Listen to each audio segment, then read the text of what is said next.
how do you, as a leader, help them be the best producing realtor that they can be? How do you do that? Is that a coaching? Is that what you start with Rob? Sure. So when I started to grow the team, I started running into some issues, right? I started running into some issues of how do you retain, how do you get them, how do you retain them, how do you make them someone that you'd be proud of. And so there's some things that I decided I needed to learn, some things that I decided that I had to do in order to be better at becoming a leader. So first thing I decided I needed to do is I need to become a better server.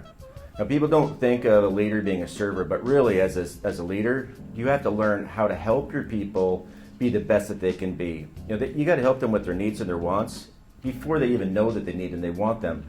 Right? So many people come into this business they think that they're just going to take over the world, and they immediately find out that they're not going to take over the world. It's really hard, right? So you have to be able to kind of understand that and help them out right off the bat.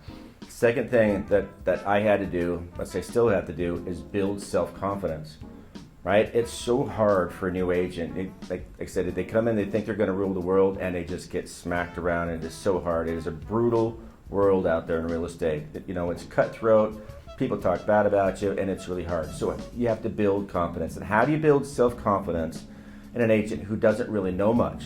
And so we start off with small things. We start off with, okay, this is what you're going to do. Your job is to make 15 phone calls, so 25 emails, and 30 texts. That's your job, right? And I tie their success to these lead indicators, right? Lead indicators, lag indicators. That making phone calls and texts and emails are lead indicators. They tell you whether or not you're going to get a sale later, but if you celebrate that, they'll start to have successes. And what builds confidence is success, not failures. Success builds confidence. So we need to really push that. So we track and measure that all the time. We bonus for that. We have contests for that, not necessarily for the sale, but for the things that are coming up.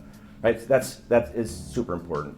And then the last thing that we really need to do is we create a culture, right? And people always say, well, my culture is, the team's culture is this. And it's true. You have to have a culture that's your own. You have to have a culture that's Raintown, that tells people who you are. But part of that culture that I think that, at least I didn't understand right away, was that they have to know where they fit in that culture.